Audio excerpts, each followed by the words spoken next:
Hey, I want to show you a project today and just a little slightly different technique that I have here on my fingers.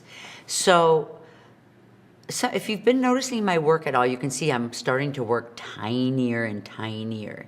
So here I have this in a ring form, and it's actually just a little different version than the cage shape. And this is the traditional cage shape that I have been working on and that a lot of people knew from my work.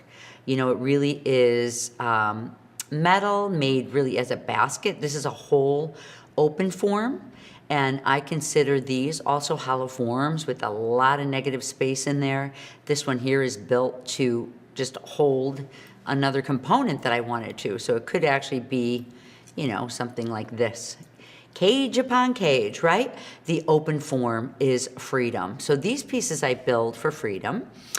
And so I'm actually just want to do some different versions. Now, if you think about this form, this can be morphed into so many different shapes, you know, just, oh my gosh, you could really shape like tomato shapes and pear shapes and, you know, tiny shapes. This one I consider a little pear shape. But really, I used to do this type of technique that was formed around an object, you know, and just the wire part. And then you can really get such unusual shapes when you're working in this form. This is nice for a number of different reasons. For one, it's nice and light for jewelry. So you can wear multiples, or you can wear them as earrings when you're working with a lot of negative space. And for another one, a lot of people have been telling me that sterling silver is priced so high, and they'd like to know, they'd like to see some alternative ways on how they can work with the silver, you know, how they can work with sterling silver or bronze. This can be done in bronze or brass or copper or sterling silver. So it's pretty easy technique. So, you know, this is a good way to do it, to really bring down your expenses, take up a lot of space, and have a big impact. You know, I think I started the whole cage and the wire formats just because silver was up so high. This one is pretty cool. You know, this one here, I can actually use this and put a bead in there or put anything else in there. All I need is 2 items besides my soldering. So I just picked out a type of bezel wire here. This one actually has a little bit of granulation on the side. You can pick out any kind of bezel wire, but what I would suggest is a sterling silver and a pretty heavy gauge. Like this one actually is more like a 20 gauge, and then has a granulation on top of it. So I would pick maybe 20 gauge sterling silver wire rather than the thin fine silver, because this is our support system. We need to really hold this up as our support system. So I'm going to actually start with this straight on, and you could see I'm going to have an easier time lining up to make sure that my piece is straight. You know, it'll be much easier for me because of the granulation that's on here. You want to cut this carefully so it doesn't move across the room. Okay. And then I'm going to take this. Usually I do this on my bench pin, but I think I can do this right here. I can see where I need to put this file. And I'm just going straight in the same direction. And it looks beautiful. And this one is easy. It's an easy gauge because of the granulation on top. So that's kind of cool. So this I'm only going to need, oh my gosh, like a ½ an inch. Because I'm working tiny, remember? So 1, 2, 3, 4, 5, 6. I'm just going to do about 6. This one will be bigger than normal. People really, I realize, like, I want to show this technique because people struggle with this to not burn up your whole piece. And I want to show you guys today using the pneumatic toolkit. So I always take my pliers, get my edges nice and straight. And then I'm going to get in this way.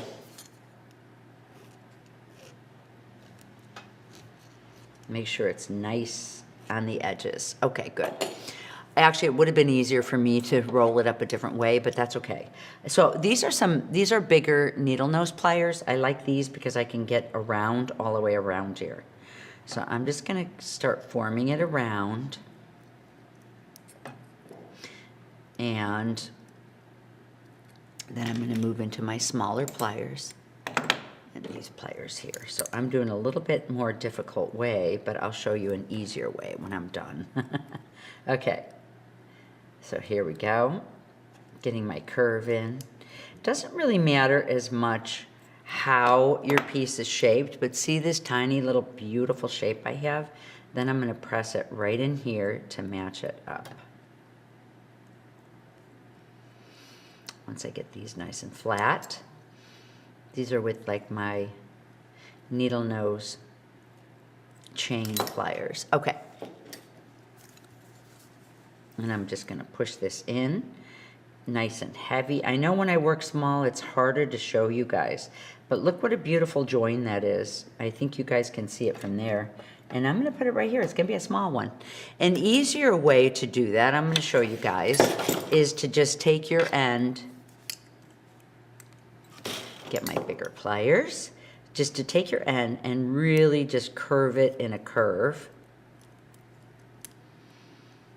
and bring it around until it's touching.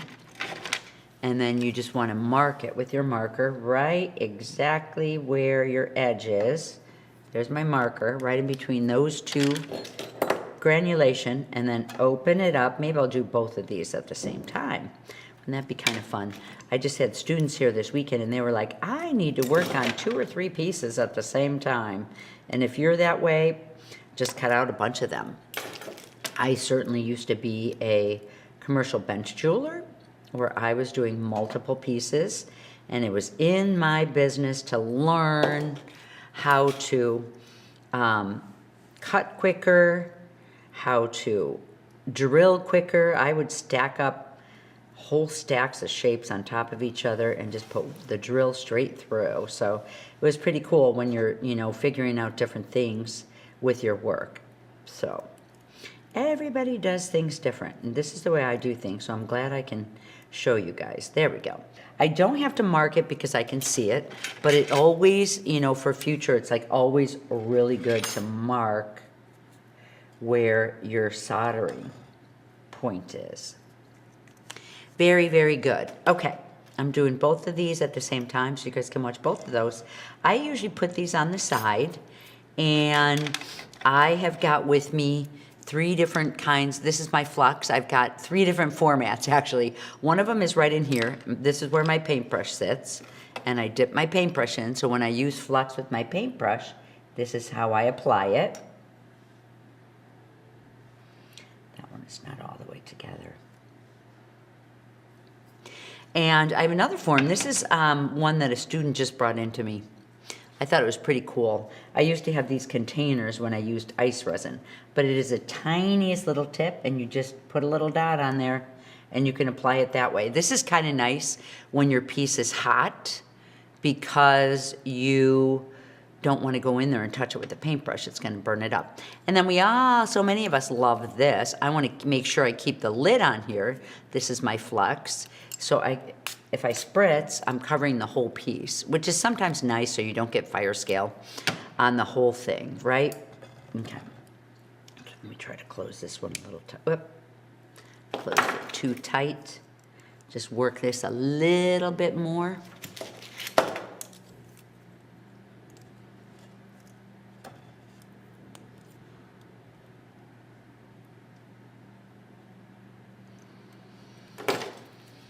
Okay, I've got it cut.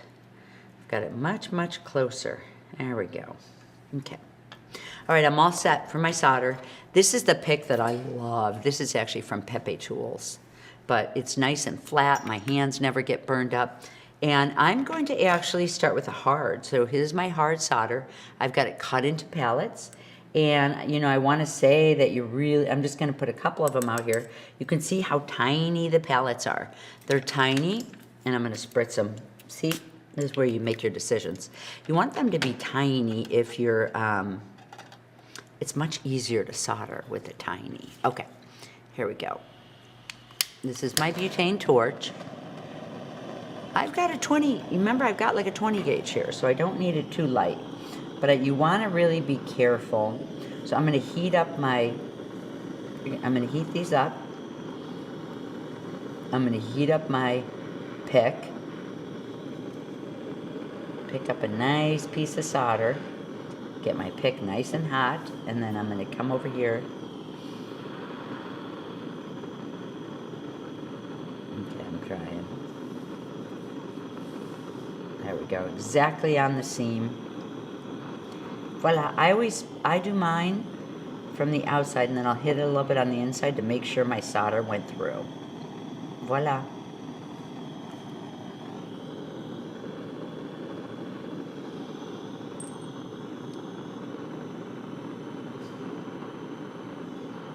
See how this piece is starting to run away from me?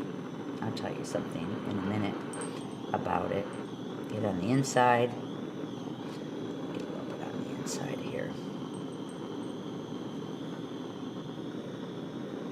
And you can get on the inside like that too. I think I need a little bit more dot on the inside of this one.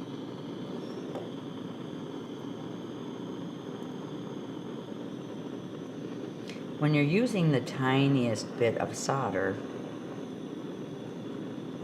there we go. Okay. Okay. Okay, let me get these pulled aside. I like to quench mine. This is like a borax solution. I find I do not have to pickle. Oops, sorry guys, I'm blocking the way again. I find I do not have to pickle. See how clean that became by just quenching it in my flux. So that's one of the techniques I love to do. That one has a little much on it, but that's okay. Let's see if this one made it. Yep. Oh, that one looks good. Okay. This one I've got a little bit too much on the side, and let me pull off a little bit more to the right. Sometimes when I'm demoing, this is how it gets. Okay, the next step is going to be a medium, but I'm going to need more medium than that. I used up all the hard, so I know you can see me putting this in the same spot. If I was working at my other bench, I would have, I'd have this all taken care of. Now, what I want to do next, I have a pickle pot next to me too. So actually this one needs a little bit more on here. Like let's get,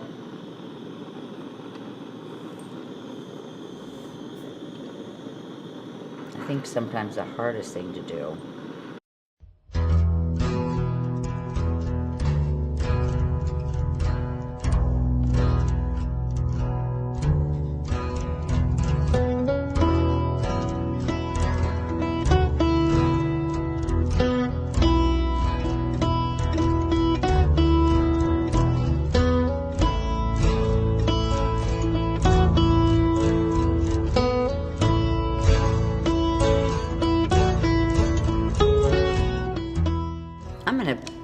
Put these in the pickle just for 1 minute. See this tea strainer? These are the kind of things I started using. Okay, so the next thing I'm gonna do, you guys, this is my 18 gauge. So take your time, there's no hurry. One thing that I found in my studio, I used to work so fast with everything. And one of my new philosophies that I do is I just kind of take my time, and I'm always surprised at how much work I get done.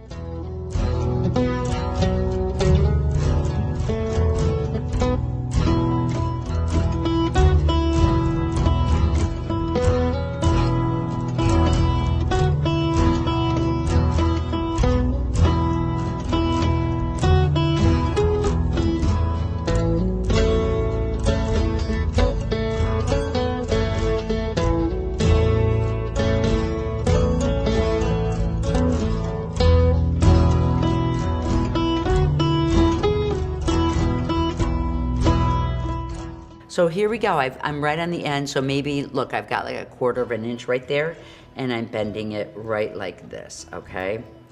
Right like that. And I'm gonna cut this the same size as the one next to it. That's one. And I always wanna make sure that I have a nice tabletop. So snipping in this way, I'll have a tabletop.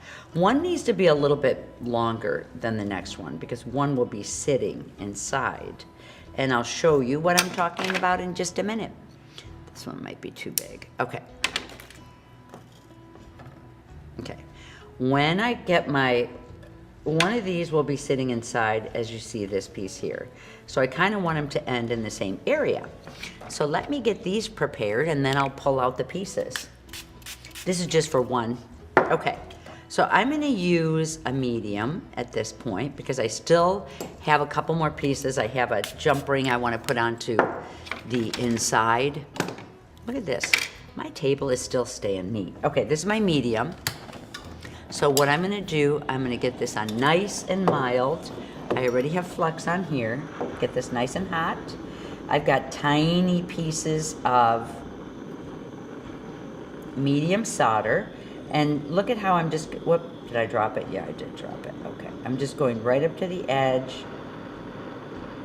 Putting this piece right on the edge. I forget I'm using a, with butane, you need to get in a little hotter. I've been using my other torch lately, my acetylene torch, that you really have to keep low. But with your butane, you don't have to keep low. So I'm just putting these right on the bottom, as you can see. And I'm really not letting them travel up the bezel wire, or the wire, because I just want them that way right now. I don't want a big mess. I want to keep all my solder to myself. Again, guess where I'm going to quench? This is a borax solution that, you know, it's the same borax that people used to wash their clothes in the 1920s. Isn't that crazy? Okay. Now, remember, I'm going to grab this out of the pickle, and I have it in my tea strainer. I'm going to go ahead and quench this in water. I've got my two pieces. I don't need them to be super clean right now. No, not really. I do not need them clean because I'm going to use this bigger piece. You know why? Because you guys can see it a little better. It was always easier when I made bigger jewelry. And by the way, you know, with intentional metalsmithing, my jewelry that I was making then is all medium size, because medium size is the easiest, right? Okay, so let me get this put into the flux. Everything has to be flux. I might as well flux this again too. And I'm gonna take the shorter piece and I'm gonna fit it inside here. You wanna stay away from the seam. Oops, this needs to be stretched out a little bit more. Grab my needle nose. I actually built this for the bigger piece, the smaller piece, but that's okay.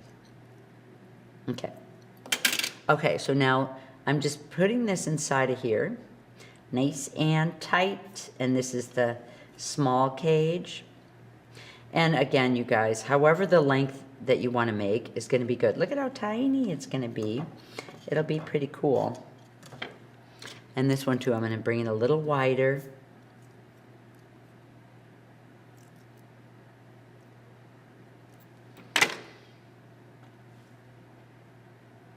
Mm-hmm.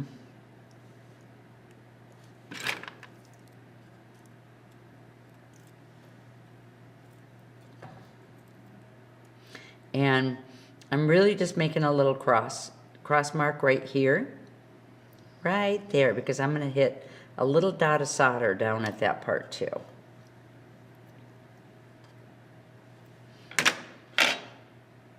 So you just make sure everything is perfect. There. Okay, I'm going to come around, and I think you guys can all see this. Make sure everything is spritzed. Here's where I use this form of flux. I like the way everything is here. The butane is a nice soft one, so I'm just going to solder this like it's a bezel. Shouldn't undo my hard solder. And I'm just going to go all the way around, nice and even. See, if you can do this all at one time, you don't have to worry. Ah, there we go. One side in, all of them done. Voila, when it goes, it goes. So you don't have to worry about, I'm gonna let it sit just for a couple seconds. Voila. Okay, but remember, I also want to hit it right here, this bottom part. So let me quench it. I want to make sure everything is set up. Have you ever touched it afterwards and it was hot? So I want to make sure everything's straight up here before I go back in again. And I might actually hit this with just a tiny dot of easy. There we go. One more time I'm going in with a little bit of easy. Since I have my medium here, usually I'll mark it as medium. But I'm going to come in with a little easy. Just a little bit all the way to my right. And it's only at my right, remember, if I don't spin my tray around. If you spin your tray around, in my head I've always been like, all right, it's at the right, it's at the left, and then you spin it around and you have a different angle. Okay. I just need the littlest piece because I don't want this to show. So I'm going to heat up the edge of my pick. I'm going to get in here, heat this up, and then I'm just going to come over and drop it down right in here. So you can see where I'm dropping it down, my flame is actually at the opposite end. There we go, to pull it through. So you drop your solder here and then your heat's on this side. That's the way you always do that. Makes it nice and easy. And now look, it's still staying clean because I'm quenching this in, I'm quenching this in a nice, oh, you know what though, you guys? For this one here, I forgot I capped off the top. This one is capped off with sheet metal. This one is not. So you can build this any way that you'd like to. There's my cage. I can build this just with the jump ring on top if I want, and a container. So if I was going to build a container or holder on the side, this one might be pretty cool. And maybe I'll make it a little bit, actually maybe I'll make this a little bit longer. How about this? I'm going to draw a bead on here. People ask me about drawing a bead with, this is an 18 gauge. I'm going to turn this up as high as I can and draw a bead.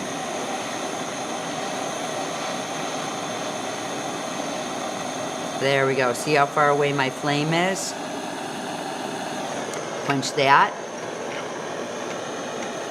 Up.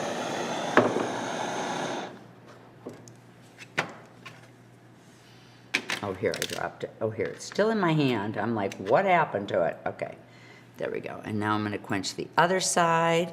You'll get to see what I'm building here. Or not quench it, but dip the other side in a flux. This is gonna be the shank that holds it up. I just want it to look different than the other pieces. Getting a bead drawn. Okay. Now, you can shape that however you want to. But for me, I'm good with it. I like it. So I'm just going to bring this and wrap it around. I usually wrap it a little closer so I can get it spring-loaded. You can see how careful I am picking up objects on the table. Okay, so if I'm going to put a piece like this around here, that's going to be pretty cool. I like that, see?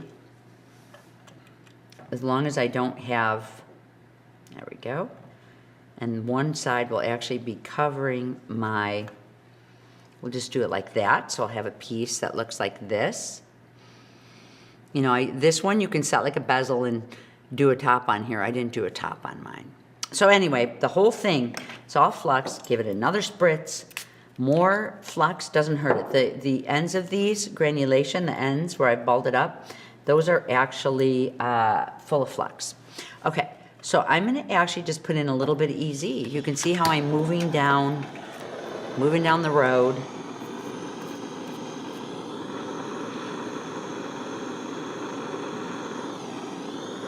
Get my piece hot. I'm gonna set this on this side. You want to really just feather your piece so it doesn't do any damage. Let me get another something on there. I could have actually just swept my silver right onto this piece. Might have made it a little bit easier. Yep. Sorry, guys.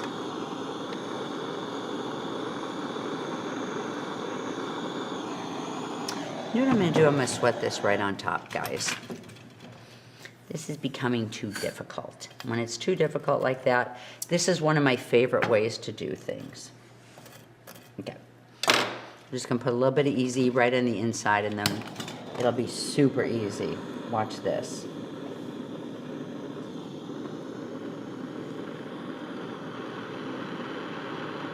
Okay, there's that on the inside. I've got a little piece here left. When I think one of the reasons that I really love using sweat solder is that it gives you less of a chance.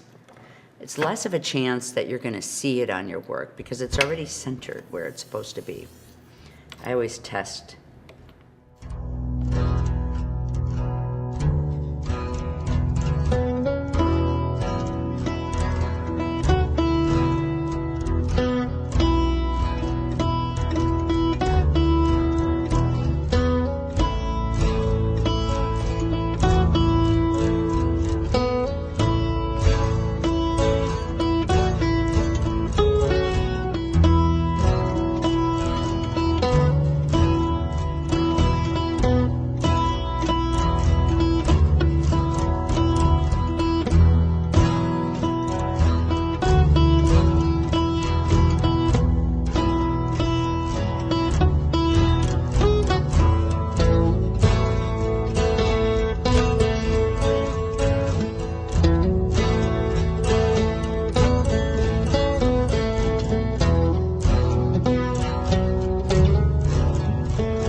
why the butane is kind of nice, because it just really is nice and quick. You can feather it. So that's going to be the secret, is feathering, you know, really using the feathering when you're building a piece like this. Voila. This one is a little bit larger than the piece that I have with me, but I thought it'd be easier for you guys to see and build. This has to go into the pickle for a couple minutes, and I'll show you what it looks like when it's all cleaned up. But really, you guys, use this technique and build it out any way that you'd like to. I love these tiny smalls because this one fits so beautiful, you know, and it doesn't really get in my way. I wear this every day, for now. Every day I wear this ring. Okay, enjoy, have fun with this. Just do anything you'd like to, it'll be fun.